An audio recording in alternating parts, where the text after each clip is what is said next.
हाँ दोस्तों, आज की कहानी है बेटी के लिए पिता ने खोजा लड़का, जब लड़का नहीं मिला तो बेटी ने उठाया कदम। कहानी अगर पसंद आए तो वीडियो को लाइक और सब्सक्राइब जरूर करना। चलिए कहानी शुरू करते हैं। अंशिका सुबह से गुमसुम बैठी थी। आज उसकी छोटी बहन अर्पिता दिल्ली से वापस लौट रही थी। उसको अर्पिता के वापस आने की सूचना रात को ही मिल चुकी थी। साथ ही इस बात की भनक भी मिल गई थी कि लड़के ने अर्पिता को पसंद कर लिया है और अर्पिता ने भी अपने विवाह की स्वीकृति दे दी है। उसको लगा था कि इस स्वीकृति ने न केवल उसके साथ अन्याय ही किया है बल्कि उसके भविष्य को भी तहस नहस कर डाला है। अंशिका अर्पिता से 4 वर्ष बड़ी थी, लेकिन अर्पिता अपने स्वभाव, रूप एवं गुणों के कारण उससे कई बढ़कर थी। वह एक स्कूल में अध्यापिका थी। विवाह में देरी होने के कारण अंशिका का स्वभाव काफी चिड़चिड़ा हो गया था। हर किसी से लड़ाई झगड़ा करना उसकी आदत बन चुकी थी। उनके पिता दोनों पुत्रियों के विवाह को लेकर अत्यंत चिंतित थे, इसलिए बड़े बेटों को भी उन्होंने विवाह की आज्ञा नहीं दी थी। उन्हें भय था कि पुत्र अपने विवाह के पछतावा युवा बहनों के विवाह में दिलचस्पी ही नहीं लेंगे। पिता पुत्र आए दिन अखबारों में अंशिका के विवाह के लिए विज्ञापन देते रहते। कभी अंशिका के माता पिता, कभी अंशिका स्वयं लड़के को और कभी अंशिका को लड़के वाले नापसंद कर जाते और बात वहीं की वहीं रह जाती। वर्ष दर वर्ष बीतते चले गए, लेकिन अंशिका का विवाह तय नहीं हो पाया। वह पड़ोस में जाकर अर्पिता की बुराइयां करने लगी थी। एक दिन अंशिका सामने वाले उषा दीदी के घर जाकर रोने लगी। दीदी, मेरे लिए जितने भी अच्छे रिश्ते आते हैं वह सब मुझे ठुकराकर अर्पिता को पसंद कर लेते हैं, इसलिए मुझे अर्पिता की शक्ल से भी नफरत हो गई है।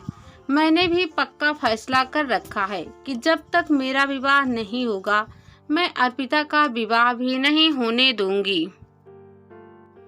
उषा दीदी अंशिका को समझाने लगी, यदि तुम्हारे विवाह से पहले अर्पिता का विवाह हो भी जाए तो क्या हर्ज है। शायद अर्पिता की ससुराल की रिश्तेदारी में तुम्हारे लिए भी कोई अच्छा वर मिल जाए। ऐसे जिद करके अर्पिता का जीवन बर्बाद करना उचित नहीं। लेकिन अंशिका का एक ही तर्क था, जब मैं बर्बाद हो रही हूँ तो दूसरों को क्यों आबाद होने दूं। 2 वर्ष तक लाख जतन करने के बाद भी जब अंशिका का विवाह निश्चित नहीं हुआ तो वह काफी हद तक निराश हो गई थी। अर्पिता अध्यापन कार्य करने के पश्चात शाम को घर पर भी ट्यूशन पढ़ाकर अपने आप को व्यस्त रखती। अंशिका सुबह से शाम तक मां के साथ गृहस्थी के कार्यों में उलझी रहती। वह यह भी भूल गई थी कि अधिक पकवान, चाट पकौड़ी खाने से उसका शरीर बेडौल होता जा रहा है। लोग अंशिका को देखकर हंसते तो वह कुढ़कर कहती, बाप की कमाई खा रही हूँ, जलते हो तो जलो, लेकिन मेरी सेहत पर कुछ भी असर नहीं पड़ेगा। पिता ने हार कर अपने दोनों बड़े पुत्रों की शादियां कर दी। बड़े बेटे का एक मित्र मनोज उनके परिवार का बड़ा ही हितैषी था। उसने अर्पिता से शादी करने के लिए अपने एक अधीनस्थ सहयोगी को राजी कर लिया था। मनोज ने अर्पिता के पिता से कहा, चाचा जी, आप चाहे तो अर्पिता का रिश्ता आज ही तय कर देते हैं। पिता ने उत्तर दिया, बेटा, अर्पिता तुम्हारी अपनी बहन है। मैं कल ही किसी बहाने अर्पिता को तुम्हारे साथ अंबाला भेज दूंगा। चूंकि मनोज का परिवार भी अंबाला में रहता था, इसलिए अर्पिता के बड़े भाई तथा मनोज के परिवार के लोगों ने ज्यादा शोर किए बगैर अर्पिता के शगुन की रस्म अदा कर दी। विवाह की तारीख भी निश्चित कर दी। चंडीगढ़ में अंशिका को इस संबंध में कुछ नहीं बताया गया था।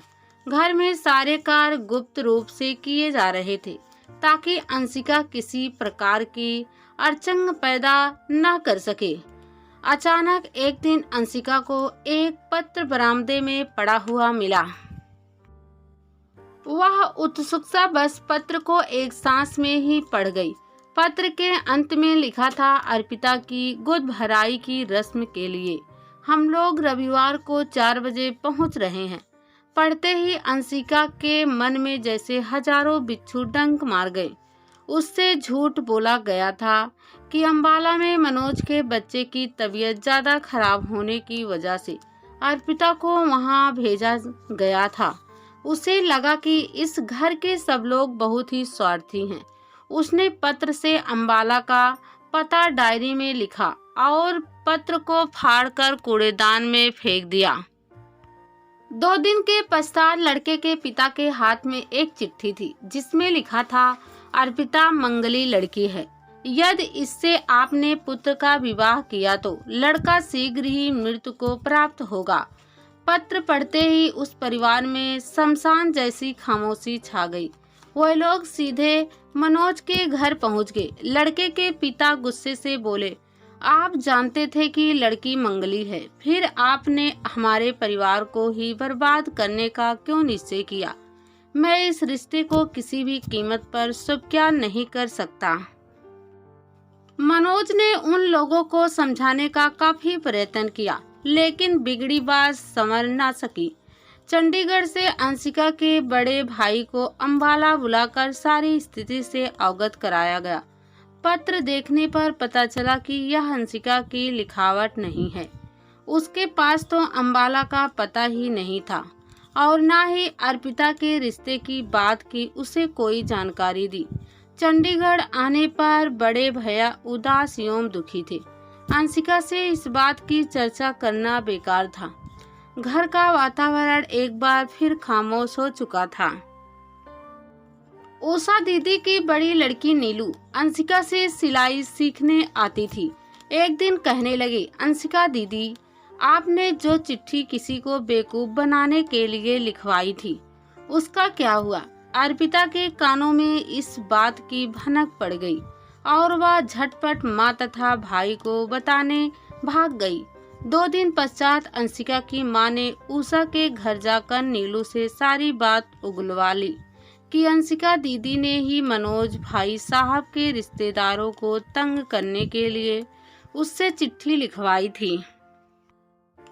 अर्पिता और अंशिका में बोलचाल बंद हो गई, लेकिन फिर धीरे धीरे घर का वातावरण सामान्य हो गया।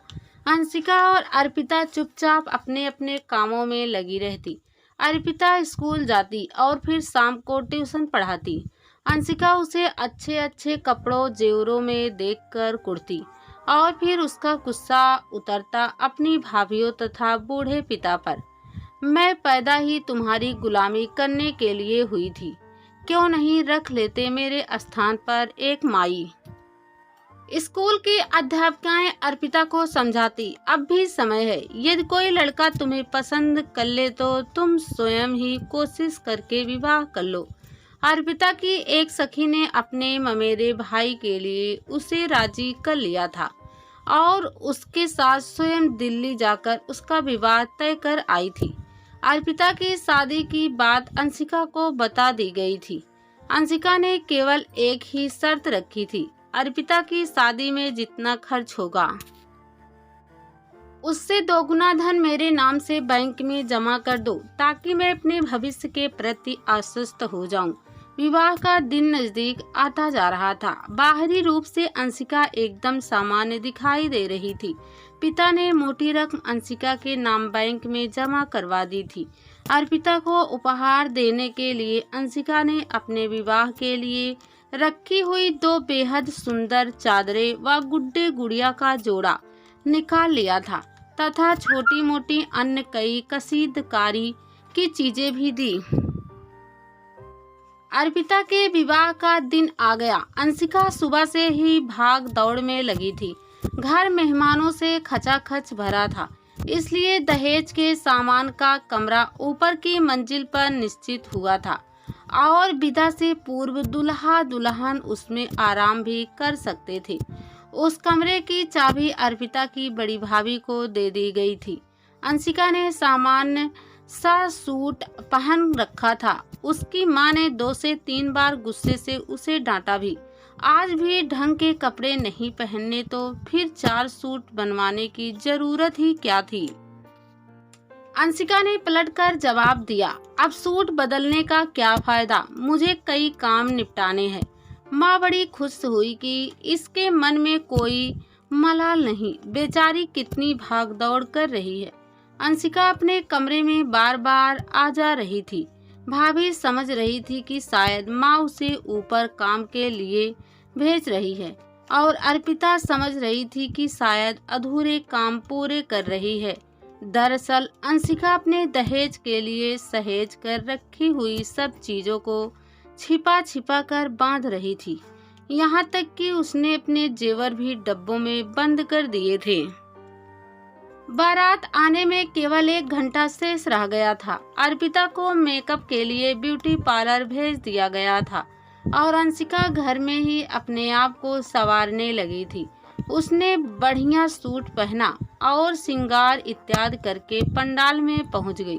सब रिश्तेदारों से हंस हंस कर बतियाती रही। निश्चित समय पर बारात आई तो बड़े चाव से अंशिका अर्पिता को जयमाल के लिए मंच पर ले गई। इसके पश्चात अंशिका किसी बहाने से भाभी से चाबी लेकर पंडाल से खिसक गई। बारात ने खाना खा लिया तो घर के लोग भी खाना खाने में व्यस्त हो गए। अचानक बड़ी भाभी को ख्याल आया कि अंशिका ने अभी खाना नहीं खाया। उसे बुलवाने किसी बच्चे को भेजा तो पता चला कि अंशिका ऊपर वाला कमरा ठीक कर रही है, थोड़ी देर बाद आ जाएगी। काफी देर बाद भी अंशिका नीचे नहीं उतरी तो माँ स्वयं उसे बुलाने ऊपर पहुंच गई। तब अंशिका ने कहा, मैं दूल्हा दुल्हन का कमरा ठीक कर रही हूँ, 5 मिनट का काम बाकी है। माँ और दूसरे लोग नीचे फेरों की तैयारी में व्यस्त हो गए। रात 1 बजे तक फेरे भी पूरे हो चुके थे, लेकिन अंशिका नीचे नहीं आई थी। घर के लोग डर रहे थे कि बार बार बुलाने से शायद वह गुस्सा ना कर बैठे और बात बाहर के लोगों में फैल जाए, इसलिए सभी अपने आप को काबू में रखे हुए थे। दूल्हा दुल्हन को आराम करने के लिए भेजा जाने लगा तो भाभी ने सोचा कि पहले वह जाकर कमरा देख ले। जैसे ही भाभी ने दरवाजा खोला तो सामने बिस्तर पर फूल इत्यादि बिखरे पड़े थे, साथ ही एक लिफाफा भी रखा हुआ था। पत्र अर्पिता के नाम का था। प्रिय अर्पिता, मैंने अपनी सभी प्यारी चीजें तुम्हारे विवाह के लिए बांध दी है। अपने पास कुछ भी नहीं रखा, पैसा भी पिताजी को लौटा रही हूँ, केवल मैं अकेली ही जा रही हूँ। अंशिका भाभी ने पत्र पढ़ लिया, लेकिन उसे किसी को भी नहीं दिखाया और वापस आकर दूल्हा दुल्हन को आराम करने के लिए उस कमरे में ले गई। थोड़ी देर बाद अचानक ही अर्पिता भाभी से पूछ बैठी, भाभी जी, अंशिका दिखाई नहीं दे रही है, क्या सो गई है? भाभी ने कहा, हाँ, मैंने ही सिरदर्द की गोली देकर उसे अपने कमरे में भिजवा दिया है, थोड़ी देर बाद ऊपर आ जाएगी। भाभी दौड़कर पति के पास पहुंची और उन्हें छिपाकर पत्र दिखाया। पत्र पढ़कर उन्हें पैरों तले ही जमीन खिसकती नजर आने लगी। बड़े भैया सोचने लगे कि अगर माता पिता से बात की तो वे लोग घबरा कर कहीं शोर ना मचा दें। अभी तो अर्पिता की विदाई भी नहीं हुई। भैया भाभी ने सलाह की कि विदा तक कोई बहाना बनाकर इस बात को छिपाना ही होगा। विदाई की सभी रस्में पूरी की जा रही थी कि माँ ने 2 से 3 बार अंशिका से आवाज लगाई, लेकिन भैया ने बात को संभाल लिया और माँ चुप रह गई। सुबह 8 बजे बारात विदा हो गई। अर्पिता ने सबसे गले मिलते हुए अंशिका के बारे में पूछा तो भाभी ने कहा, सो रही है, कल शाम को तेरे घर पार्टी में हम सब पहुंच ही रहे हैं, फिर मिल लेना। बारात के विदा होने के बाद अधिकांश मेहमान भी जाने की तैयारी में व्यस्त हो गए। 10 बजे के लगभग बड़े भैया पिताजी को सही बात बताने का साहस जुटा ही रहे थे कि सामने वाली उषा दीदी का नौकर आया। भाभी जी, मालकिन बुला रही है, जल्दी आइए। भाभी तथा भैया दौड़कर वहां पहुंचे। वहां उषा दीदी और उनके पति गुमसुम खड़े थे।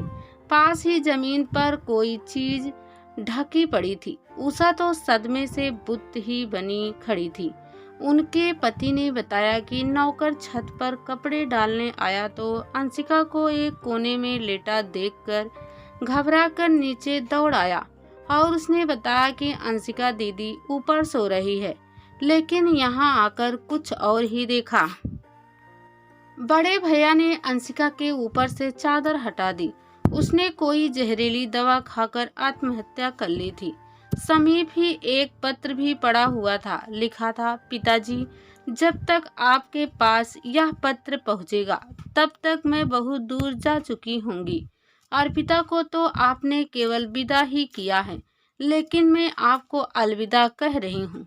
मैं अर्पिता के विवाह में सम्मिलित नहीं हूँ, इसलिए मेरी विदाई में उसे ना बुलाया जाए। आपकी बेटी अंशिका।